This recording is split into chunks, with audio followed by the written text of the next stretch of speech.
ராமனுக்கு ஸோ பேசுறது எனக்கு கற்றுக் கொடுத்தவர்கள் உதவி நான் இந்த மனத்தில் நன்றி சொல்லப்படும்போது இந்த இடத்துல எங்களையெல்லாம் ஐயா அவர்களுக்கு தெரியும், எங்களையெல்லாம் இந்த மாதிரி ஒரு ஸ்டேஜில் நிற்க வைத்து அடுத்தம் இல்லாமல் பேச்சாற்றலை இன்னைக்கு தமிழகம் முழுவதும் நாங்கள் பேசிக் கொண்டிருக்கிறோம் என்று சொன்னால் அதற்கு மூல காரணமாக விளங்கியவர் திருவரங்கம் தமிழ்ச்சங்கத்தை சேர்ந்த அரசு.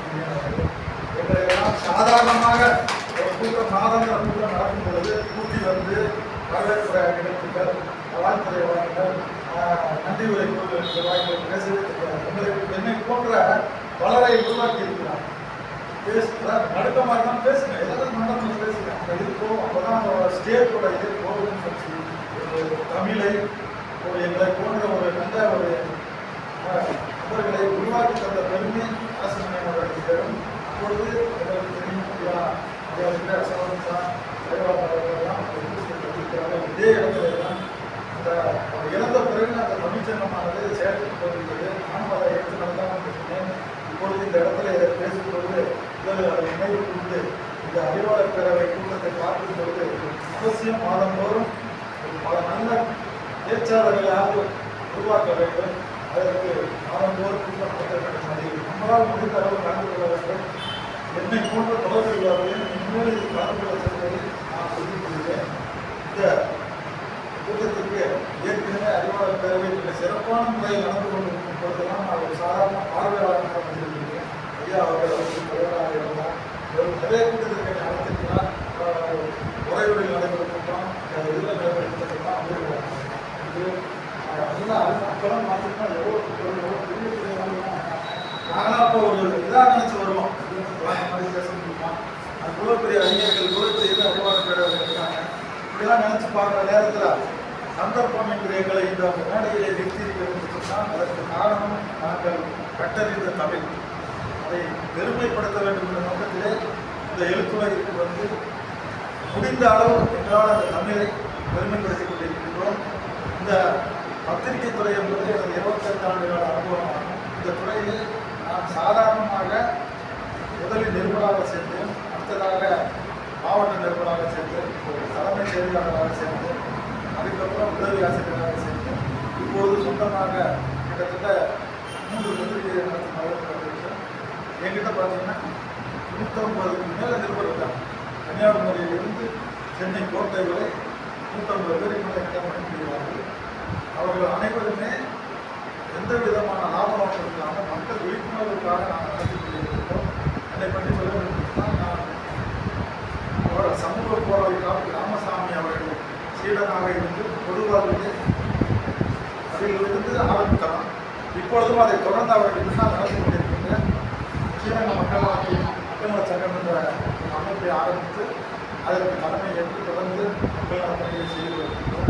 பல்வேறு சமூக அமைப்பு, அறக்கட்டளை, தமிழகம் முழுவதும் பத்திரிகை சங்கம் எல்லாத்திலுமே ஆலோசகராக ஒவ்வொரு வழியில். ஆனால் இந்த சிறுவதனத்தில் நடக்கும் அறிவாளர் பேரவை கூட்டத்தில் பேசுவதற்கு இந்த வாய்ப்பு தந்த பேசுவதற்கு எனக்கு வாய்ப்பளித்த நிர்வாகிகளுக்கும் அனைவரும் முதலில் நன்றியை தெரிவித்துக் கொள்கின்றேன். இந்த அறிவாளர் பேரவையினுடைய இனங்களுக்கு தலைவராக, அறிவாளர் பேரவைக்கு தலைவராகத்தான் ஐயா அவர்களுக்கு தெரியும். இப்பொழுது ஆலோசகராக என்று வழிகாட்டிருக்கிற அவர்களையும் இந்த கோரத்தில் இருக்கக்கூடிய ஆலோசகர்களையும் மற்றும் இப்பொழுது தலைவராகக்கூடிய செல்வராஜ் அவர்களையும் எனக்கு தெரிந்த அளவுக்கு தேர்தலெல்லாம் போட்டிக்காக அனைவரையும் வருகிறவர்கள் நான் வரவேற்கின்றேன். இந்த பத்திரிகை துறையிலே பொறுத்தவரையிலே பத்திரிகை துறை ஜனநாயகத்தில் பத்திரிகை துறை என்பது 4ஆம் தூணாக பார்க்கப்படுகிறது. ஆனால் இந்த பத்திரிகை துறையை பொறுத்தவரை ஜனநாயகத்தில் வக்கீலாக இருந்து மக்களுக்கு சேவை செய்ய வேண்டிய பத்திரிகை துறை இன்று வக்கீலோடு நீதிமன்றத்தில் அடைய வேண்டிய சூழ்நிலைக்கு தள்ளப்பட்டுள்ளது. அதற்கு என்ன காரணம் என்று சொன்னால் பத்திரிகை துறை இருக்கிறதே வளர்ச்சி பெறாமல் நலிந்து கொண்டிருக்கும் ஒரு துறையில் இந்தியாவிலே பத்திரிகை துறை. பத்திரிகை துறையை பொறுத்தவரைக்கும் நம்ம பேச வேண்டும் என்று சொன்னால் கிபி கிமு என்று நம்ம கூறுவதைப் போல கிறிஸ்து பிறப்பதற்கு முன், கிறிஸ்து பிறந்த பின் என்ற வரலாற்றை ஆய்வு செய்வது போல சுதந்திர இந்தியாவில் ஆங்கிலேயருக்கு முன், ஆங்கிலேயருக்கு பின் என்று எடுத்துக்கொண்டால் பத்திரிகை துறை வளர்ச்சியானது நல்லபடியாக பேசலாம். ஆனால் அதை எடுத்தோம் என்று சொன்னால் போய்கொண்டே இருக்கலாம். இந்த டாபிக் பத்திரிகை துறை நம்ம இந்தியாவில் எப்போது ஆரம்பிக்கப்பட்டது அதை மட்டும் உங்களுக்கு சொல்வதில் பெருமைப்படுகிறேன். அனைவருக்கும் தெரியும் பத்திரிகை துறையை பற்றி. முதலில் அதை எப்படி ஆரம்பிக்கப்பட்டது பத்திரிகை துறை, அதாவது சுதந்திரம் அடைவதற்கு முன்பாக பத்திரிகை இந்தியாவில் முதலில் கோவாவில் ஒரு இடத்தில் ஆங்கிலேயர்களால் தான் ஆரம்பிச்சிருக்கிறது. அதற்கு பின்னர் பெங்கால் கெசட் என்று ஒரு இது வந்தது. அது இந்த மாதிரி முழுவதெல்லாம் கிடையாது, கையெழுத்து பிரதி தான். அதுக்கப்புறமா கொஞ்சம் கொஞ்சமாக தான் சுதேசமித்திரன் வந்தது, வரிசையாக ஒவ்வொன்றா வந்தது. அதெல்லாம் பார்த்தீங்கன்னா இன்றைக்கு பத்திரிகை துறை இந்தியாவில் எடுத்துக்கொண்டால் முதலில் இந்தியாவில் பத்திரிகை ஆரம்பிக்க நோக்கமே சுதந்திரத்துக்காக, சுதந்திர போராட்டத்தை ஊக்குவிப்பதற்காகவும் சுதந்திரத்தை வளர்ப்பதற்காகவும் சுதந்திர கனலை ஊட்டி மக்களிடையே எடுத்து செல்வதற்காகவும் மட்டுமே தான் நமது இந்தியாவில் பத்திரிகை துறை வளர்ந்தது. அந்த வகையை பார்த்து கொண்டால் நமது பத்திரிகை துறையை பொறுத்தவரையிலே பாரதியார் அவர் சுதந்திர போராட்ட வீரர். அவர் முக்கியமாக காரணமே அவர் இவ்வளோ தண்டனை பெற்றது காரணமே இந்த பத்திரிகை தான். தெரிஞ்சுக்கங்க, அவர் அந்த பத்திரிகையில் மட்டும் எழுதாமல் இருந்தது நல்லபடியாக இருந்தது. கவிதை மட்டும் எழுதிட்டு இருந்தாருன்னா ஆங்கிலேய அரசு அவரை ஒன்றும் செய்திருக்கார். அவருடைய எழுத்துக்கள் சுதந்திர கனலை கக்கின, மக்களை உணர்ச்சியூட்டி அவர் அந்த பல பத்திரிகைகள் அவரை நீக்கிட்டாங்க. மிரட்டல்ல பாரதியோட வாழ்க்கையோட பார்த்தோம்னா பல பத்திரிகையோட ஓனரை ஆங்கிலேய அரசு மிரட்டி அவரை எழுத விடக்கூடாது, சம்பளம் தரக்கூடாது, மிரட்டி அவரை பல பத்திரிகை நீக்கிட்டாங்க. அந்த அளவுக்கு அந்த பத்திரிகையில் எழுதி சுதந்திர கனலை ஊட்டி சுதந்திர போராட்டத்தை வழிவகுத்தது பத்திரிகைகள் தான். அன்றிலிருந்து அந்த ஜனநாயகம், கொடுக்கப்பட்ட ஜனநாயகம் இன்று வரை பத்திரிகையில் தொடர்கிறது. அது கண்கூடாக நம்ம பார்க்கிறோம். அதுபோல சுதந்திர போராட்டத்திற்கு முன்னால் சுதந்திரத்தை மக்களிடையே எடுத்து சென்று அந்த பணியை ஆற்றியது பத்திரிகை துறைதான் என்பதை மறுக்க முடியாது. இந்த பத்திரிகை துறையில் சுதந்திரத்திற்கு பின் சரி, இந்த பத்திரிகை ஆங்கிலேயரால் ஒடுக்கப்பட்டு நசுக்கப்பட்ட அந்த பத்திரிகை துறை சுதந்திரத்திற்கு பின் இந்தியாவில் வளருமா என்று நினைத்தால் அது இன்று வரை வளராத துறையாகத்தான் இருக்கிறது. பத்திரிகை துறை என்பது இப்பொழுது 2 விதமான அச்சு ஊடகம், காட்சி ஊடகம் என்ற பெயரிலே. அச்சு ஊடகம் என்று சொன்னால் இப்போ எங்களை போல பத்திரிகை நடத்துவோம், பிரிண்டிங் மீடியா. காட்சி ஊடகம் என்று சொன்னால் டிவி இது. அதுவும் மீறி இப்பொழுது ஃபேஸ்புக்கு, வாட்ஸ்அப்பு, ட்விட்டரு, இன்ஸ்டாகிராம் என்று வந்துவிட்டது. நாங்களெல்லாம் இப்போ செய்திகளை எழுதி இருமணங்காட்டி 5 நிமிஷத்தில் வாட்ஸ்அப் பண்ணுறோம், இன்ஸ்டாகிராமில் பண்ணுறாங்க, ட்விட்டரில் பண்ணுறாங்க. அதனால் இது நலிந்து வரும் பத்திரிகை துறையில் இன்றைக்கி நாங்கள்லாம் இந்த ஃபீல்டில் இருக்கிறோம்னு சொன்னால் இது லாப நோக்கத்துக்காக நாங்கள் நிற்கல. ஏதோ விட்டுட்டு வெளியே வர முடியாத சமுதாயத்தில் விழிப்புணர்வை ஏற்படுத்தணும் அப்படிங்கிற ஒரு நோக்கம். இன்னொன்று பார்த்தீங்கன்னா இங்கே தமிழே போயிடும். நாங்கள் பத்து ஊடகத்துலேருந்து வெளியே வந்துட்டோம்னா தமிழ் எழுத்துக்களே போயிடும். அதுலேயே பார்த்தீங்கன்னா இங்கிலீஷை கலக்கிறாங்க. தமிழ் எப்படி தான் மக்களுக்கு போய் சேரும்னு சொன்னால் பத்திரிகை துறை மூலமாக தான் போயிருக்கு. இது போன்ற உண்மையாக ஜனநாயகம் பத்திரிகை துறையில் உள்ளதா என்று சொன்னால் கிடையாது, இன்று வரை கிடையாது. நான் சொல்கிறேன், இன்னைக்கு நடந்த அரசியல் நம்ம பேசணும். அரசியலில் கள்ளக்குறிச்சியில் நடந்த சம்பவத்தை கூட எங்களால் உண்மை சம்பவத்தை எழுத முடியவில்லை. உண்மையாதான் ஜனநாயகம், பத்திரிகை துறை ஜனநாயகம் உள்ளது. அதே போன்று இன்று பத்திரிகை துறை என்பது மக்களுடைய கருத்துக்களை சொல்லக்கூடிய துறையாக இருந்து மாறி இவருடைய சொந்த கருத்துக்களை திணிக்கும் துறையாக மாறிக்கொண்டிருக்கிறது. ஒரு யாராவது பார்த்தீங்கன்னா திருச்சியிலே பார்த்தீங்கன்னா நம்ம சீரகத்தை எடுத்துக்கோங்க, யாராவது ஒருத்தர் பார்த்தீங்கன்னா அவர் பத்திரிகை ஆரம்பித்து அவரோட சொந்த கருத்து எழுதுறது, அவரோட ஆதரவு தர கட்சிகள் எழுதுறது, இது மாதிரி சம்மந்தமில்லாத கருத்துக்களை எழுதி இது மாதிரி பத்திரிகை துறையிலையும் ஒரு அழிவை நோக்கி போய் கொண்டிருக்கு. உண்மையான கருத்துக்கள் வெளிவரது. அதே மாதிரி பத்திரிகை துறையை பொறுத்தவரைக்கும் இப்போ நாங்கள்லாம் பார்த்தீங்கன்னா எங்களுக்கு எவ்வளோ மிரட்டல் வரும். ஒரு உண்மை செய்தி எழுதுறோன்னு சரி, இப்போ சாக்கடை பிரச்சனை அப்படின்னு வச்சிங்கன்னா உடனே அந்த கவுன்சிலர் ஃபோன் பண்ணி உனக்கே அந்த வேலை, நான் என்ன ஜாதி தெரியுமா, இதில் ஜாதியை கொண்டாடுறோம் என்னங்க, இதில் அடுத்தது பார்த்தீங்கன்னா இன்னும் மதத்தை கொண்டு வராங்க.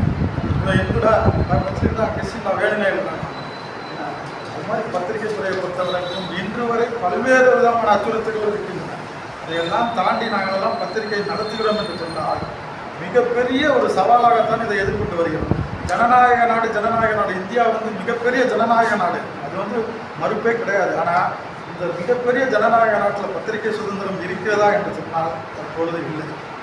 உண்மையை சொன்னால் இன்னைக்கு இருக்க சூழ்நிலையில் நாங்கள் உண்மையை எழுதணும்னு வச்சுக்கோங்களேன், ஜெயிலுக்கு தான் போகணும். என்ன யாராவது இப்போ 40க்கு 40 ஜெயித்தோம், 250க்கு 300 ஜெயித்தோம்னு சொல்கிறவங்க ஒரு உண்மையான செய்தியை நாங்கள் எழுதணும்னு செய்யணும்.